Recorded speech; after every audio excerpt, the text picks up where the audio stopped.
We've got our guy Baldy joining us right now. Baldy, what's going on? What's going on, guys? How are you? Man, Doing doing good. great. You are. Is this your busy season? Because I feel like Baldy's breakdowns, you're doing everything during the season, but now you've got playoffs. Not you were at the Hula Bowl last week.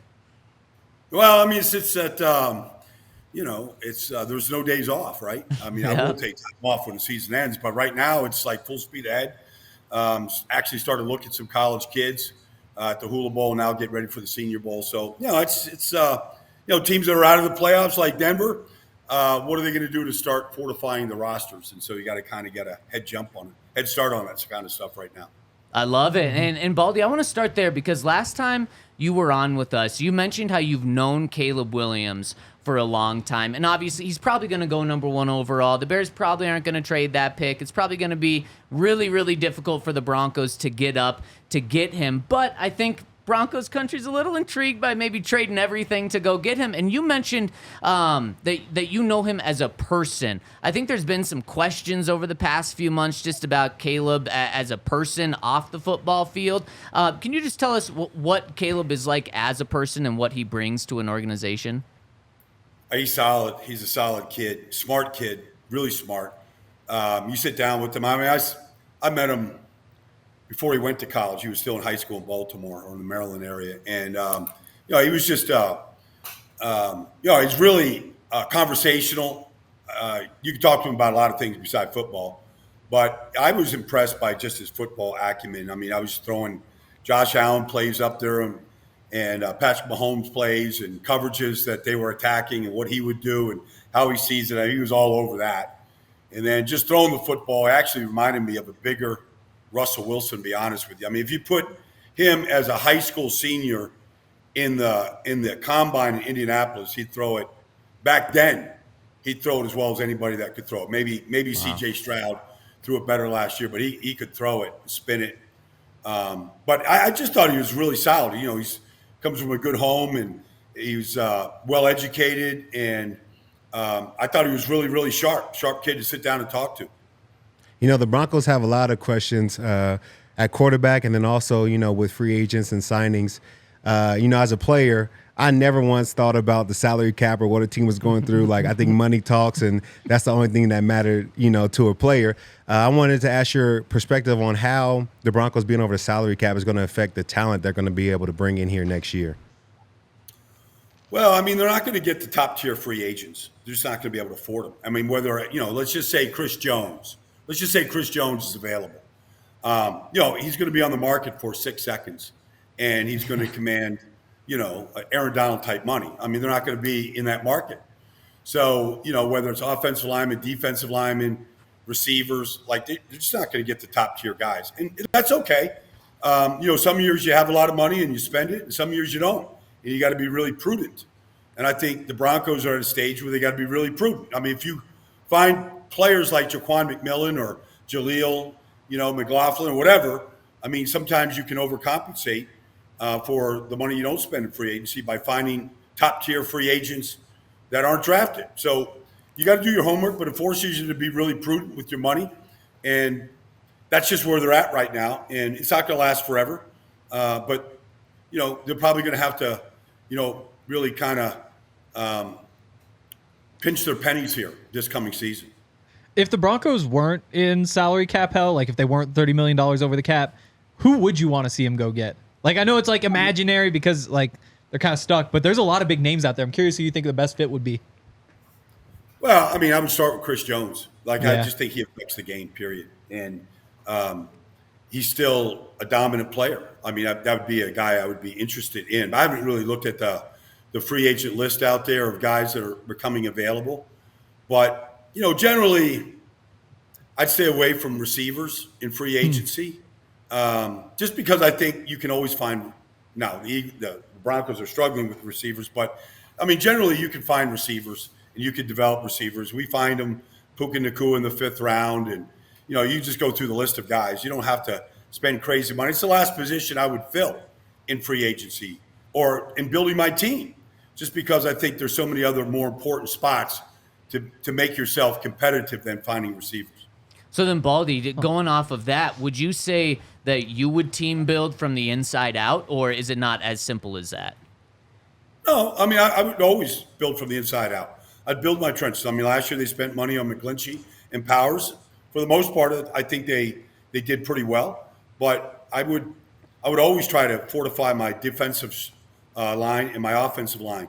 If you look at the teams that can't compete in this league right now and did not compete, whether it's Jets, Giants, I mean, just go through the list of teams that were uncompetitive, especially on the offensive side of the ball. You just look at their offensive lines, and whenever they lost starters, they couldn't replace them. So I would have depth on my offensive line, and I would have a lot of depth on my defensive front, and that's how I would build my teams to begin with. Speaking of offensive line, the Broncos are potentially going to lose one of their better players in Lloyd Cushenberry. Had a great year this year. Is there anybody out there that you feel like could replace him, or is there any way that you feel like the team can keep him on the roster? I don't know. Maybe they could get Jason Kelsey from Philadelphia. I always say this. In fact, I was talking to at the Hula Bowl. I was talking to Notre Dame's longtime offensive line coach and the Chicago Bears coach, Harry Easton, and I got a lot of respect for Harry. And I always, we were talking about centers, not Cushenberry in particular, but just centers. And we just feel like if your center is average or weak, nothing can compensate for that. Your offensive line is not going to be good. And while Lloyd, I thought, played better this year, I think an upgraded center can help this line if they don't sign Cushenberry right now. I just think you look at teams that have really good offensive lines, like say Kansas City, and you look at Creed Humphrey and what he has been in the second round pick. First of all, he's played every snap 2 or 3 years in a row. I think 3 years in a row now. Mitch Morse. You just go through the list of these teams in the playoffs right now, and you look at their centers. It's a strong position. You look at what Baltimore did in drafting their center 2 years ago at Iowa. I mean, their whole offensive line improved. So I look at that center position really carefully and what you do with it. Huh, that's interesting. This is kind of changing gears a little bit, but I'm just curious, what surprised you the most about last weekend with all the wild card games? What stands out to you? Well, I just think the way Green Bay dismantled Dallas. Philadelphia's performance didn't surprise me because I saw that coming. I knew they wouldn't have an answer for the blitz, and they didn't. And then they're just a dysfunctional, simple offense. So none of that surprised me, what Tampa did to them. But I thought Dallas was a better team than what they showed. But then the way Green Bay performed, how fast they played opening drive down, for a score, how they just jumped on them and dominated them from the very beginning. That game surprised me. And I'm not taking anything away from Green Bay, but it was all Green Bay. They dominated the line of scrimmage. Aaron Jones ran really well. Jordan Love was sensational. I think that game surprised me more than any other. And I want to play off of that. And this coming week, there are there you go, play off it. There are some big underdogs. You got the Packers, 9.5-point dogs in San Francisco. You've got the Texans, 9.5-point dogs playing the Ravens, and then you also have the Bucks, 6.5-point dogs playing the Lions in Detroit. Among those three games, which team has the best shot of pulling off the upset? Well, I mean, if Green Bay comes close to anything like they did last week against that, Dallas is a good defense. It didn't make a difference. So, I mean, I saw Kirk Cousins carve up San Francisco this year. I saw Joe Burrow have a great game against them. I saw Lamar have a great game against San Francisco's defense. I saw Carson Wentz in the opening drive of the game, Week 18, go right down the field against San Francisco's starting defense and throw a touchdown to Puka Nacua. I saw Baker Mayfield play well in a loss at San Francisco, but he played well. Teams that have a very sophisticated short passing game have success against San Francisco. The pass rushers don't get home. I would say Green Bay. The way they're playing, I don't think defensively they can stop San Francisco's offense or slow them down. So I could see this game high scoring, but I could see Green Bay being real competitive with San Francisco. So we're going to keep talking about the playoffs. We all put together brackets. I think most of us have the Ravens winning. Yep. Who do you think will be the winner of the Super Bowl this year? Well, if you look at have you seen the Super Bowl 58 logo? I have. I mean, it is red and purple. Yep. And so I mean, and last year it was, it was red and green. They got that right. I mean, I just think Baltimore and San Francisco are on a collision course. Yep. And so I haven't seen anybody slow down Lamar Jackson here recently. He's on a tear. He's won his last 6 starts. He's averaging over 35 points a game against good teams, Miami, Baltimore, you name it. To me, Baltimore looks like they're the best team. And they got the week rest, which I think is going to help, Kyle Hamilton, a couple guys that wanted to get healthy. Baltimore looks like the best team to me. I mean, I've got them as the Super Bowl winner. I'm not going to change it right now. I agree. Nice. This one's way off topic, but Jeremy Chin, I'm just curious. So he was a guy I really liked in the draft coming out, and everything was going so well for him. The Broncos are in kind of an interesting spot with safety because they've got Justin Simmons, obviously, but PJ Locke's a free agent. They've got Caden Stearns, who's been hurt. Jeremy Chin is like, he's Steve Atwater's nephew? Yeah. And so with Jeremy Chin, right? yeah, I did not know that. Yeah. Wow. And so since he's hitting the market, it seems like he hasn't really been playing all that much for the Panthers. It's kind of maybe like old conspiracy theory, but I think he'd be a great fit. I just haven't seen him recently when things seem to have fallen off a bit. I'm curious if you have any thoughts on what's happened there. Well, I'm close to Matt Rule, and Matt Rule drafted him. And he had a real clear vision about this cover safety. Teams are playing 3 safeties right now. He really can play anywhere. He can play in the slot, in the box. He can play in the deep half.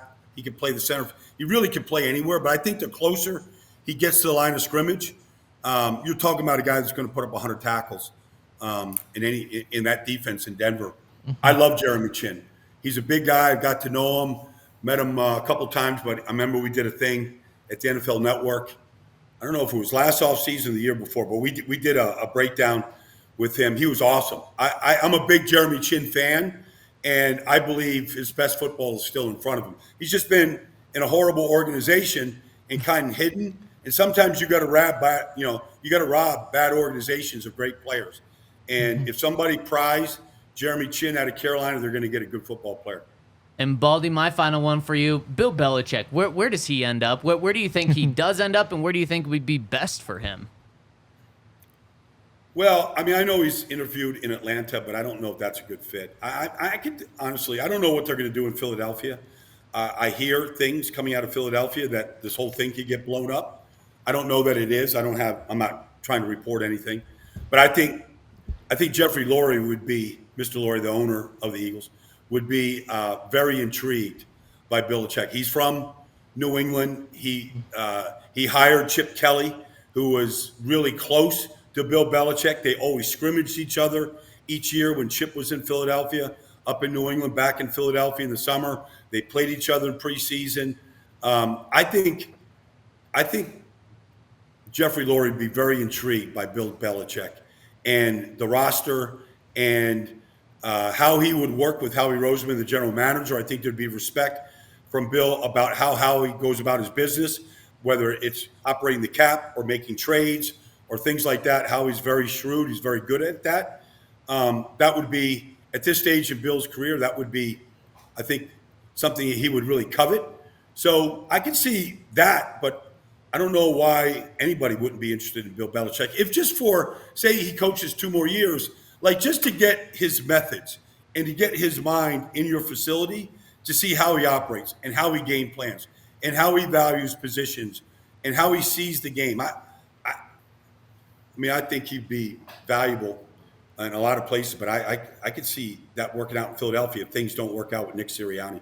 Well, Baldy, you're very valuable here. We love your insight. I mean, we asked you about Jeremy Chin, Lloyd Cushenberry, Bill Belichick, all over the place. You give us the great insight. Thanks so much for joining us today. Okay, guys, take care, man. Enjoy the week. Enjoy the game. Yep. You too. Thanks, Baldy. We'll see you next week.